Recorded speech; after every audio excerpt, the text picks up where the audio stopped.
कभी सोचा है एक ऐसी जगह के बारे में जहां एशिया का सबसे घना जंगल भी हो और ठीक उसी जगह पर देश के स्टील की बुनियाद रखने वाली खदानें भी? तो आज हम बात करने वाले हैं पश्चिमी सिंहभूम की।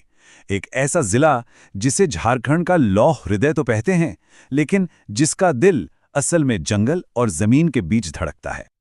तो चलिए इस विरोधाभास को थोड़ा और गहराई से समझते हैं। जरा देखिए, एक तरफ तो इसे 700 पहाड़ियों की भूमि कहा जाता है, मतलब प्रकृति का एक अनमोल खजाना।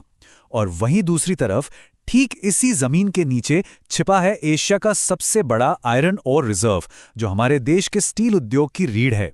मतलब एक ही जगह पर जंगल और अयस्क की ये दो बिल्कुल अलग दुनियाएं बसती हैं। तो सबसे पहले बात करते हैं इसी दोहरी पहचान के।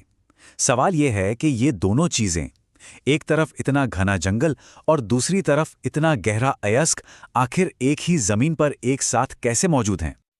अच्छा, इसके साइज का अंदाजा लगाना हो तो यूं समझिए कि ये कोई छोटा मोटा इलाका नहीं है। हम बात कर रहे हैं पूरे झारखंड के सबसे बड़े जिले की, 7,224 वर्ग किलोमीटर। मतलब कई बड़े बड़े शहरों से भी बड़ा इलाका है ये। और इसी विशाल जमीन के दिल में बसा है सारंडा का जंगल। इसका नाम ही कितना खूबसूरत है ना? स्थानीय भाषा में सारंडा का मतलब ही होता है 700 पहाड़ियों की भूमि। नाम से ही इसकी भव्यता का अंदाजा हो जाता है। और हाँ, ये कोई ऐसा वैसा जंगल नहीं है। ये है एशिया का सबसे बड़ा और सबसे घना साल का जंगल। आप सोच सकते हैं, मतलब ये एक नेशनल ट्रेजर है, एक बहुत बड़ा इकोलॉजिकल खजाना जिसका महत्व पूरे देश के लिए है। तो ये तो हुई जंगल की बात। अब जंगलों की हरियाली से निकलते हैं और चलते हैं उस लाल धरती की ओर। वही लाल धरती जिसने इस जिले को अपनी पहचान दी, अपना नाम दिया, लौह हृदय। और ये जानना बहुत जरूरी है कि जब हम लौह हृदय कहते हैं तो इसका मतलब क्या है।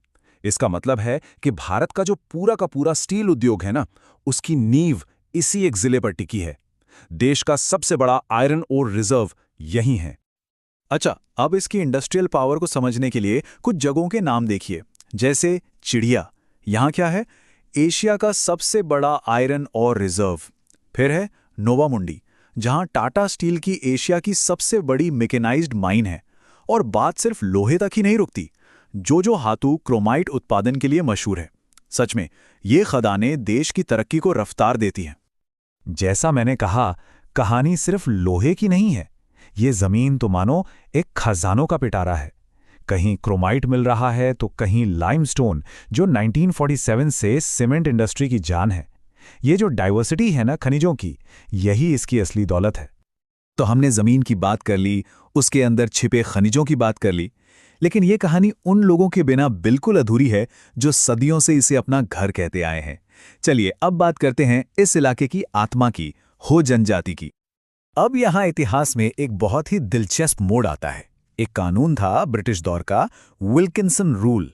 और कमाल की बात यह है कि इस कानून ने हो समुदाय का जो अपना पारंपरिक गवर्नेंस सिस्टम था ना, मुंडा मान की, उसे कानूनी मान्यता दी। सोचिए ये कितना अनोखा है। एक बाहरी हुकूमत और वो स्थानीय परंपरा को बचाने का काम कर रही है।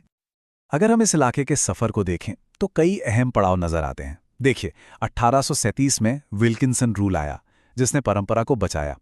फिर 1947 में एसीसी सीमेंट फैक्ट्री लगी, जिसने इंडस्ट्री का दरवाजा खोला। तो ये जो परंपरा और बदलाव का सफर है ना, यही इस जगह का इतिहास है। अब एक और हैरान करने वाली बात जो यहाँ की संस्कृति के बारे में बहुत कुछ कहती है। ये पूरे झारखंड का इकलौता, जी हाँ, इकलौता जिला है जहाँ महिलाओं की संख्या पुरुषों से ज्यादा है। सेक्स रेशियो है 1005। ये आंकड़ा अपने आप में यहाँ के समाज की एक बहुत अलग कहानी सुनाता है। और यहाँ ना आस्था और उद्योग का एक बड़ा ही अनोखा संगम भी है। कहते हैं कि मनोहरपुर में कोयल नदी के बीच एक बहुत पुराना शिव मंदिर है और वहां से गुजरने वाली ट्रेनें उसके सम्मान में अपनी रफ्तार धीमी कर लेती हैं। मतलब आधुनिक मशीनें भी सदियों पुरानी आस्था को सलाम करती हैं। ये तस्वीर इस जगह का पूरा सार बयां कर देती है।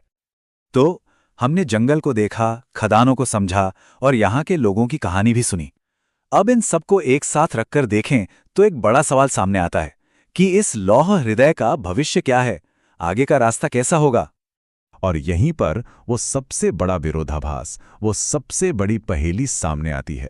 सोचिए, एक तरफ इतनी दौलत, इतने संसाधन, और दूसरी तरफ विकास की बड़ी चुनौतियां, जैसे कि लिटरेसी रेट। ये राज्य में दूसरे नंबर पर सबसे कम है, सिर्फ 58.63%। और आखिर में हम इसी सबसे बड़े सवाल के साथ रुकते हैं। एक ऐसी जमीन जो संसाधनों से लबालब है, जिसकी विरासत इतनी गहरी है, वो अपना भविष्य संतुलित कैसे करेगी? कैसे ये लौह हृदय अपनी धड़कन को, यानी मतलब अपनी प्रकृति और अपनी संस्कृति को बचाते हुए तरक्की करेगा? ये एक बड़ा सवाल है, और इसका जवाब ही पश्चिमी सिंहभूम का मुस्तकबिल लिखेगा।